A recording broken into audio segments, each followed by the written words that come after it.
ഈ ക്ഷേത്രം നമ്മൾ നിർമ്മിക്കുന്ന സമയത്ത് ഈ ഡിസൈനിൻ്റെ ഒക്കെ പുറമെ ഒരു ദൈവികമായിട്ടുള്ള ഒരു എനർജി അല്ലെങ്കിൽ ആ ഒരു സ്പിരിച്വൽ എനർജി എന്ന് പറയുന്നത് കൂടെ വേണമല്ലോ. അപ്പൊ അതിന് എന്തൊക്കെയാണ് ചെയ്യാറ്? അതിന് ഉപാസന വേണം. അവിടെ അവിടെ അതാണല്ലോ പറയുന്നത്, ഗുരുഭക്തി ഈശ്വരം ധ്യായൽവതി സത്യം ഭവൽ ധ്രുവം എന്നാണ്. ഗുരുഭക്തി വേണം, ഈശ്വരഭക്തി വേണം. നമ്മളവിടെ ചെല്ലുമ്പോൾ ആ ദേവനെ നമ്മൾ ഉൾക്കൊള്ളണം. ആ ദേവനും ആ നമ്മളും തമ്മിലുള്ളതായ ബന്ധം അവിടെ സ്ഥാപിക്കപ്പെടണം. എങ്കിൽ മാത്രമേ ആ വാസ്തു പ്രവർത്തിക്കുകയുള്ളൂ. മനസ്സിലായില്ലേ? ഒരു ക്ഷേത്രത്തിലേക്ക് നമ്മളൊരു സ്ഥപതി, ഞങ്ങൾ ഇത് കൈകാര്യം ചെയ്യുന്ന വ്യക്തിയെ പറയുന്നതാണ് സ്ഥപതി. ആ സ്ഥപതി കയറി ചെല്ലുമ്പോൾ ആ സ്ഥപതിയുടെ ഉപാസനാമൂർത്തികളെയും ഗണപതിയൊക്കെ നമ്മൾ അവിടെ ഒരു വിളക്ക് വെച്ച് ഒന്ന് പ്രാർത്ഥിച്ചിട്ട് വേണം നമ്മൾ ദേവിയുടെ അയ്യത്തിക്ക് ചെല്ലുകയും ആ ദേവിയാണ് നമുക്ക് അതിൻ്റെ അകത്ത് ഇത് കാണിച്ചത്. അപ്പോൾ നമുക്ക് ആ ഏതാനും ശില്പഗതിതാനി നിമിത്തഗാനി എന്ന് പറയുന്നുണ്ട്. അപ്പോൾ ശില്പഗതിതങ്ങളായിരിക്കുന്ന നിമിത്തങ്ങൾ നമുക്ക് ഭഗവതി കാണിച്ചു തരും. മനസ്സിലായില്ലേ? അപ്പോൾ അവിടെ ശ്വേത പ്രരോധ ഹസിതാനി തഥാ പ്രദാഹ. ശ്വേതം ആ ദേവി വേർതിരിക്കുന്നത് പോലെ തോന്നും, പ്രരോധം ദേഷ്യപ്പെട്ടിരിക്കുന്നത് പോലെ തോന്നും, ഹസിതം ചിരിക്കുന്ന ഭാവം വരും, പ്രദാഹ അഗ്നിക്ക് ഇടയിലിരിക്കുന്നതായ ഒന്നും ചെയ്യാൻ പറ്റാതെ അഗ്നിക്കിടയിൽ ഇരുന്ന് വളരെയേറെ വേദനിക്കുന്ന ഒരവസ്ഥയിൽ ഇരിക്കുന്ന ഒരു ഭാവം ഇത് നമുക്ക് കാണിച്ചു തരും. അതൊരു യഥാർത്ഥ സ്ഥപതി അവിടെ ചെന്ന് ആ ദേവൻ്റെ മുമ്പിൽ ചെല്ലുമ്പോൾ ആ ദേവൻ നമുക്ക് ഏതെല്ലാം രീതിയിലാണോ ആ നിമിത്തങ്ങൾ കാണിച്ചു തരും. അങ്ങനെ ആ നിമിത്തം കാണിച്ചു തരുമ്പോൾ മാത്രമേ അത് അവിടെ ദേവനും ഞാനും തമ്മിൽ താതാത്മ്യം പ്രാപിക്കുകയുള്ളൂ. അവർക്കൊരു നല്ലൊരു സാധനം കിട്ടുള്ളൂ. അല്ലെങ്കിൽ നല്ലൊരു സാധനം കിട്ടില്ല. വഴി കൂടെ പോകുന്ന ആളെ വിളിച്ചിട്ട് അമ്പലം ഉണ്ടാക്കി തായോ വീടുണ്ടാക്കി തരാൻ പറഞ്ഞു കഴിഞ്ഞാൽ ഒന്നും യാഥാർത്ഥ്യമാകില്ല, അത് വികലമാകും. നേരത്തെ പറഞ്ഞതായ ആ വൈകല്യം അവിടെ സംഭവിക്കും. അതാണല്ലോ ആലയാദ്യംഗസർവേഷു ഹീനാധിക്യം ഭവിൽദ്യതി രാജാ രാഷ്ട്രാധികർത്തൃണാം ദോഷപ്രാപ്തിരിഹോച്ചത് എന്നാണ്. ആലയാദികൾക്ക് അംഗങ്ങൾക്ക് ഹീനത്വം സംഭവിച്ചാലും അധികത്വം സംഭവിച്ചാലും ആ രാജാവും രാഷ്ട്രവും നശിക്കുമെന്നാണ് പറയുന്നത്.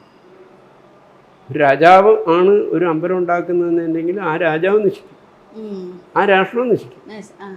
അതാണ് ക്ഷേത്ര നിർമ്മിതി പിഴച്ചാലുണ്ടാകുന്ന ഒരു കാര്യം. അപ്പോൾ പിന്നെ ഗൃഹനിർമ്മാണം പിഴച്ചു കഴിഞ്ഞാൽ ഗൃഹകർത്താവ് നശിക്കും, ഗൃഹത്തിലുള്ളവർക്ക് ദോഷമുണ്ടാകും എന്നാണ് പറയുന്നത്.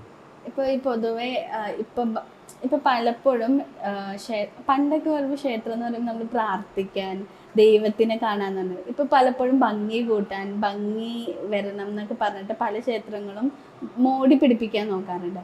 അപ്പം അത്തരത്തിൽ വരുമ്പോഴും ഈ ആ ഒരു ദൈവികമായ ശക്തി അല്ലെങ്കിൽ ദൈവികമായ എനർജി കുറഞ്ഞു പോകാറുണ്ട് പല ഡിസൈൻസിലൊന്നും തോന്നിയിട്ടുണ്ട്. അങ്ങനെയൊന്നുമില്ല.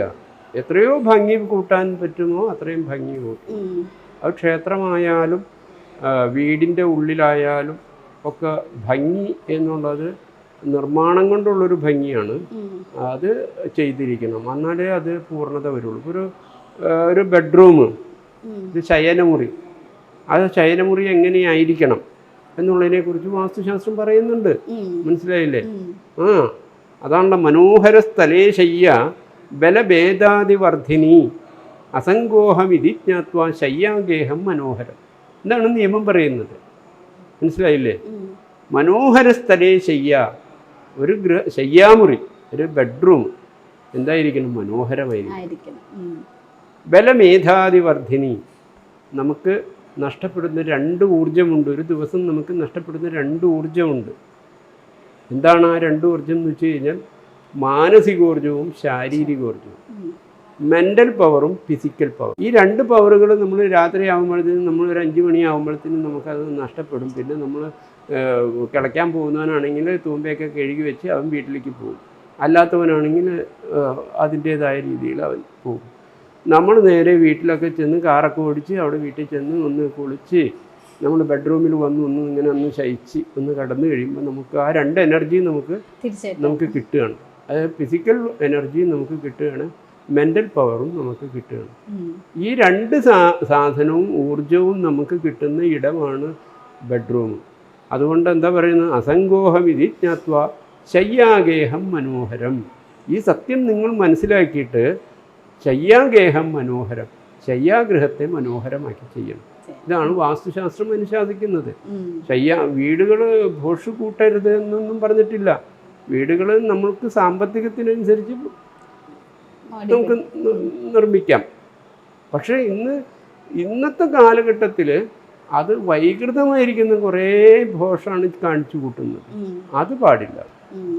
അതിന് നിയമമുണ്ട്.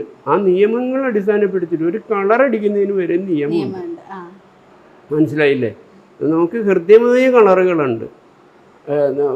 ഒരു ബെഡ്റൂമിലായാലും ഒരു വീടിനായാലും ഹൃദ്യമായിരിക്കുന്ന ഒരു കളറുണ്ട്.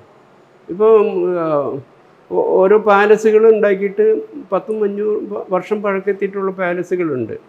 ഇപ്പോൾ ഇവിടെ മൈസൂർ പാലസ് അതുണ്ടാക്കിയിട്ട് വർഷങ്ങളായി.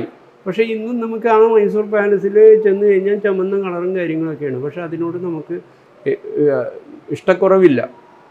അവിടെ താമസിക്കുന്ന ആൾക്കാർക്കും ഇഷ്ടക്കുറവില്ല. അതാണ് അതിൻ്റെ പ്രത്യേകത. അപ്പോൾ ആ ഓരോരോ സ്ഥലത്തേക്കും അതിൻ്റേതായ കളറുകളും മറ്റൊക്കെ തിരഞ്ഞെടുക്കണം. അത് അങ്ങനെ ചെയ്യുമ്പോൾ മാത്രമേ അത് എന്നും ഹൃദ്യമാകുള്ളൂ. അതാണ് യേശു രമ്യതയാ ചിരം എന്ന് പറഞ്ഞത്. എക്കാലവും രമ്യമായിരിക്കണം, എക്കാലവും നമുക്ക് ഹൃദ്യമായിരിക്കണം. അതിനെ അങ്ങനെ ഉണ്ടാക്കുമ്പോൾ മാത്രമേ നമുക്കത് വരുള്ളൂ.